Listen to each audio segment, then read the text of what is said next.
Hello, ഇന്ന് share ചെയ്യുന്നത് kids റൂമിൻ്റെ ഒരു ഡെയിലി ക്ലീനിങ് റൂട്ടീനാണ് കേട്ടോ. അപ്പോൾ ഇതാണ് നമ്മുടെ വീട്ടിലുള്ള കിഡ്സ് റൂമിൻ്റെ ഒരു നോർമൽ വ്യൂ എന്ന് പറയുന്നത്. അപ്പോൾ അവർ കളിച്ചതിന് ശേഷം ചെറിയ കുട്ടികളൊക്കെ ആണെങ്കിൽ ഇതുപോലെ ആയിരിക്കും ടോയ്സ് കാര്യങ്ങളൊക്കെ ബെഡിലും അതുപോലെയുള്ള സീറ്റിംഗ് ഏരിയാസിലും ഫ്ലോറിലെല്ലാം ഇതുപോലെ നിരത്തിയിട്ടിട്ടുണ്ടാവും.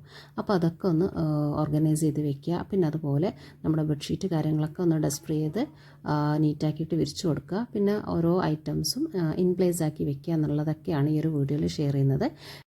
നമ്മളിപ്പോൾ വെക്കേഷൻ ആയതുകൊണ്ട് എൻ്റെ സിസ്റ്ററുടെ വീട്ടിലാണുള്ളത്. അപ്പോൾ ഇത് സിസ്റ്ററുടെ മോളാണ്.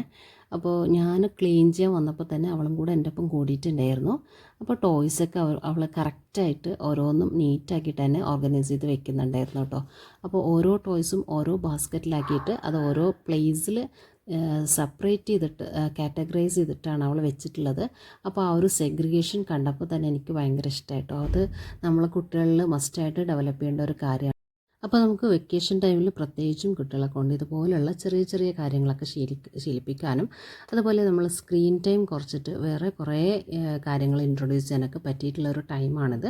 അപ്പോൾ ഇത് അവൾ ഡെയിലി ചെയ്യുന്നൊരു കാര്യമാണ് കേട്ടോ. അപ്പോൾ നമുക്ക് അവരെ കൊണ്ട് കഴിയുന്ന കാര്യങ്ങൾ അവരെ കൊണ്ട് തന്നെ ചെയ്യിപ്പിക്കാൻ വേണ്ടിയിട്ട് ട്രൈ ചെയ്യുക. പിന്നെ അവളുടെ ഡെയിലി റൂട്ടീനിൽ വരുന്ന വേറൊരു കാര്യമാണ് രാവിലെയും വൈകുന്നേരം അവൾ വെച്ചിട്ടുള്ള പ്ലാന്റ്സിൽ വെള്ളം ഒഴിക്കുക എന്നുള്ളത്. അപ്പോൾ അതെനിക്ക് നല്ലൊരു പ്ലസ് പോയിൻ്റായിട്ട് തോന്നിയിട്ടുണ്ടായിരുന്നു.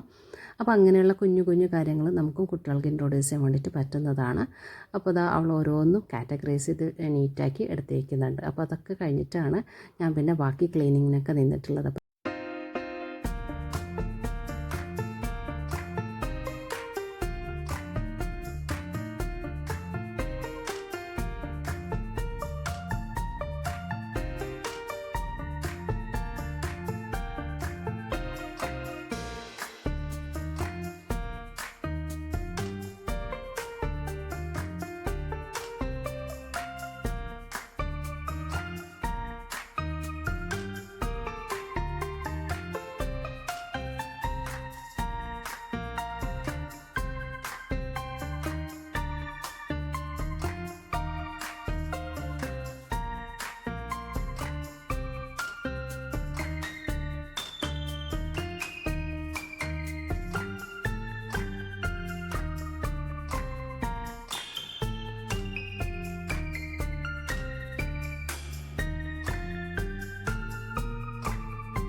ഇനിയിപ്പോൾ തന്നെ ഞാൻ ബെഡ്ഷീറ്റൊക്കെ ഒന്ന് വിരിച്ചു കൊടുക്കുന്നുണ്ട്. അപ്പോൾ ആദ്യം തന്നെ ബെഡിലുള്ള ഐറ്റംസൊക്കെ ഒന്ന് ക്ലിയർ ചെയ്തിട്ട് ബെഡ്ഷീറ്റൊക്കെ നല്ല രീതിയിൽ എടുത്ത് ഡസ്റ്റ് ഫ്രീ ആക്കിയതിന് ശേഷം വീണ്ടും വിരിച്ചു കൊടുത്തിട്ടുണ്ട് കേട്ടോ. അപ്പോൾ ബെഡ്ഷീറ്റ് ചേഞ്ച് ചെയ്യാനൊന്നും ആയിട്ടുണ്ടായിരുന്നില്ല.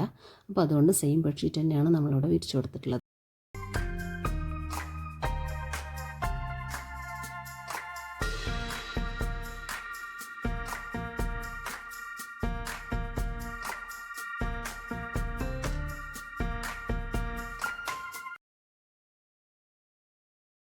ഇനി വന്നിട്ട് ബ്ലാങ്കറ്റാണ്. അപ്പോൾ അത് ചേഞ്ച് ചെയ്യാനായിട്ടുണ്ടായിരുന്നു. അപ്പോൾ അതൊന്ന് ഞാൻ ചേഞ്ച് ചെയ്ത് കൊടുത്തിട്ടുണ്ട്. അപ്പോൾ അതും നീറ്റാക്കിയിട്ട് തന്നെ വിരിച്ചു കൊടുത്തിട്ടുണ്ട്. ഇനി മോളുടേതായിട്ടുള്ള കുഞ്ഞു കുഞ്ഞു ഐറ്റംസ് ഈ ഒരു ഡെസ്ക് ഏരിയയിൽ തന്നെയാണ് അയൺ ചെയ്തെടുക്കുന്നത്. അപ്പോൾ അത് അയൺ ചെയ്യാൻ യൂസ് ചെയ്യുന്ന ഷീറ്റ് ഞാനൊന്ന് മാറ്റിയെടുത്തിട്ടുണ്ട്.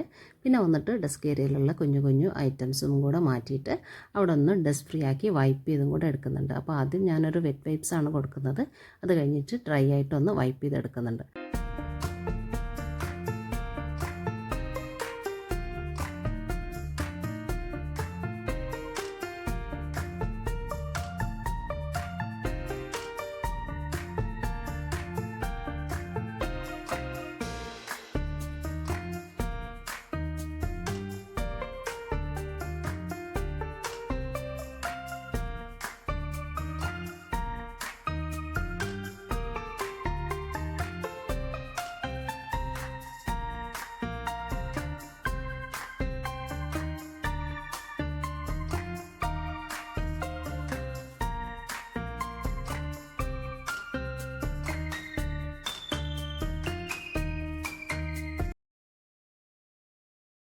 ഇപ്പോൾ നമ്മൾ ഡെസ്ക് ഏരിയയും ഡ്രോയും എല്ലാം ഫുള്ളായിട്ട് തന്നെ വൈപ്പ് ചെയ്തെടുത്തിട്ടുണ്ട്.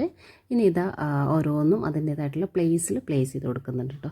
അപ്പോൾ ഈ ഒരു വൈപ്പിംഗ് എന്ന് പറയുന്നത് ഒരു 2 ഡേയ്സൊക്കെ കൂടുമ്പോൾ തന്നെ ചെയ്ത് കൊടുക്കേണ്ട ഒരു കാര്യമാണ്.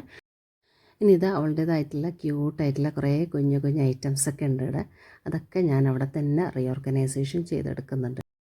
അപ്പോൾ നമുക്കൊരു കിഡ്സ് റൂം പെട്ടെന്ന് തന്നെ ക്ലീൻ ചെയ്തെടുക്കാൻ വേണ്ടിയിട്ട് ഏറ്റവും ഹെൽപ്ഫുൾ ഒരു കാര്യമാണ് ഓരോ ഐറ്റവും സെഗ്രിഗേഷൻ ചെയ്ത് വെക്കാൻ വേണ്ടിയിട്ടുള്ള ഓരോ പ്ലേസ് ഉണ്ടാവുക എന്നുള്ളത്. ചെറുതായാലും വലുതായാലും ആ ഒരു ഏരിയയിൽ ഉള്ള ഐറ്റംസൊക്കെ നമുക്ക് എങ്ങനെ ഓർഗനൈസ് ചെയ്ത് വെക്കുക എന്നുള്ള ഒരു പ്ലേസ് നമ്മൾ ഉണ്ടാക്കിയെടുക്കുക എന്നുള്ളതാണ് മെയിനായിട്ടുള്ള ഒരു കാര്യം എന്ന് പറയുന്നത്. അപ്പോൾ അങ്ങനെ ചെറിയ കുഞ്ഞു റൂമായാലും വലിയ റൂമായാലും ഓരോ ഐറ്റത്തിനും അതിൻ്റേതായിട്ടുള്ള പ്ലേസ് ഉണ്ടെങ്കിൽ നമുക്ക് പെട്ടെന്ന് തന്നെ ക്ലീൻ ചെയ്തെടുക്കാൻ വേണ്ടിയിട്ട് ഹെൽപ്ഫുള്ളാണ്. അപ്പോൾ ഇതാ ടോയ്സ് വെക്കുന്ന പ്ലേസ് ആയാലും ഹെയർ ആക്സസറീസ് ആയാലും ബുക്സ് ആയാലും പെന്നായാലും ചെറിയ ചെറിയ കാര്യങ്ങൾ തൊട്ട് അവരുടെ ഡ്രസ്സ് വരെ ഓരോന്നും സെഗ്രിഗേഷൻ ചെയ്ത് വെക്കാൻ ഒരു പ്ലേസ് ഉണ്ടെങ്കിൽ പെട്ടെന്ന് തന്നെ നമുക്ക് ഏതൊരു പ്ലേസ് നീറ്റാക്കിയിട്ട് എടുക്കാൻ വേണ്ടിയിട്ട് പറ്റുന്നതാണ്. ഇതിപ്പോൾ ഞാൻ ഈ ഒരു റൂമിലെ ടോയ്സൊക്കെ ഓർഗനൈസേഷൻ ചെയ്തതിന് ശേഷം സർഫേസിലുള്ള കാര്യങ്ങളാണ് ഓർഗനൈസ് ചെയ്തെടുത്തിട്ടുള്ളത്. പിന്നെ നമ്മൾ ആ ഒരു ഡെസ്ക് ഏരിയയിൽ ഡെസ്ക് ഫ്രീ ചെയ്തെടുത്തിട്ടുണ്ട്. പിന്നെ അത് കഴിഞ്ഞതിന് ശേഷം നമ്മളിതാ ബെഡ് ഓൾറെഡി നീറ്റാക്കിയിട്ടൊന്ന് വിരിച്ചു കൊടുത്തിട്ടുണ്ടായിരുന്നു. അത് കഴിഞ്ഞിട്ട് നമ്മൾ ഫ്ലോർ ഡസ്റ്റിങ് ചെയ്തെടുത്തിട്ടുണ്ട്. ഇപ്പോൾ ഇതാ മോപ്പിങ്ങും കൂടെ ചെയ്തെടുക്കുന്നുണ്ട്. അപ്പോൾ പെട്ടെന്ന് തന്നെ നമുക്ക് ഓരോ കാര്യങ്ങളും ചെയ്തെടുക്കാൻ വേണ്ടിയിട്ട് പറ്റുന്നതാണ്. അപ്പോൾ നമ്മൾ മെയിനായിട്ട് ചെയ്യേണ്ടത് ഓരോ ഐറ്റവും സെഗ്രിഗേഷൻ ചെയ്ത് വെക്കാനുള്ള ഓരോ പ്ലേസ് ഉണ്ടാക്കിയെടുക്കുക എന്നുള്ളതാണ്. അപ്പോൾ അങ്ങനെ അത് കുട്ടികൾക്കും കൂടെ ആ ഒരു ശീലം വന്നിട്ടുണ്ടെങ്കിൽ അവരും ആ ഒരു കാര്യം അവരുടേതായിട്ടുള്ള ഓരോ ഐറ്റം അതിൻ്റേതായിട്ടുള്ള പ്ലേസിൽ എടുത്ത് വെക്കുന്നതാണ്. അപ്പോൾ അങ്ങനെ ചെയ്തിട്ടുണ്ടെങ്കിൽ നമുക്ക് എളുപ്പമാണ്. ഏതൊരു പ്ലേസ് ആയാലും നമുക്ക് പെട്ടെന്ന് ക്ലീൻ ചെയ്തെടുക്കാൻ വേണ്ടിയിട്ട് പറ്റുന്നതാണ്. ഇതുപോലെ തന്നെയാണ് നമുക്ക് ലിവിങ് റൂം ആയാലും കിച്ചൺ ആയാലും ഈവൻ നമ്മുടെ വർക്ക് ഏരിയ ആയാലും എവിടെയാണെങ്കിലും ഏതൊരു ഐറ്റം വെക്കാനും അതിൻ്റേതായിട്ടുള്ള പ്ലേസ് ഉണ്ടെങ്കിൽ നമുക്ക് ക്ലീൻ ചെയ്യാനും കൂടെ എളുപ്പമാണ്. അപ്പോൾ ഇതാ കറക്റ്റ് ഈ ഒരു റൂം ക്ലീൻ ചെയ്യാൻ എടുത്തിട്ടുള്ള ടൈം എന്ന് പറയുന്നത് ഒരു 7 to 8 minutes ആണ്. അപ്പോൾ അത്രയും ടൈമിൽ തന്നെ അതും ഞാൻ വീഡിയോ എടുത്തുകൊണ്ടാണ് അത്രയും ടൈം എടുത്തിട്ടുള്ളത്. അല്ലെങ്കിൽ നമുക്ക് പെട്ടെന്ന് തന്നെ ആ ഒരു ടോയ്സ് ഓർഗനൈസേഷനും ഡെസ്ക് ഓർഗനൈസേഷനും എല്ലാം കഴിഞ്ഞിട്ട് ഒരു 2 മിനിറ്റിൽ തന്നെ മോപ്പിങ്ങും ഡസ്റ്റിങ് എല്ലാം ചെയ്തെടുക്കാൻ വേണ്ടിയിട്ട് പറ്റുന്നതാണ്. അപ്പോൾ അതൊക്കെ ചെയ്യാൻ വേണ്ടിയിട്ട് നമുക്ക് കറക്റ്റായിട്ട് പറ്റാനുള്ള കാരണം എന്ന് വെച്ചാൽ ഒരു പ്ലേസ് ഉണ്ടാവുക, ഓരോന്നിനും ഓരോ പ്ലേസ് ഉണ്ടാവുക എന്നുള്ളത് തന്നെയാണ്. അപ്പോൾ അതാ നമ്മൾ ഫുൾ ക്ലീനിങ് ഈ ഒരു റൂമിൻ്റെ ഫുൾ ക്ലീനിങ് കഴിഞ്ഞിട്ടുണ്ട്. അപ്പോൾ ഈ ഒരു വീഡിയോ ഇത്രയേ ഉള്ളൂ. ഇഷ്ടമായിട്ടുണ്ടെങ്കിൽ നമ്മുടെ ചാനലൊക്കെ ഒന്ന് സബ്സ്ക്രൈബ് ചെയ്യാനും വീഡിയോസ് ഒന്ന് ലൈക്ക് ചെയ്ത് പോകാനും കൂടെ മറക്കല്ലേ.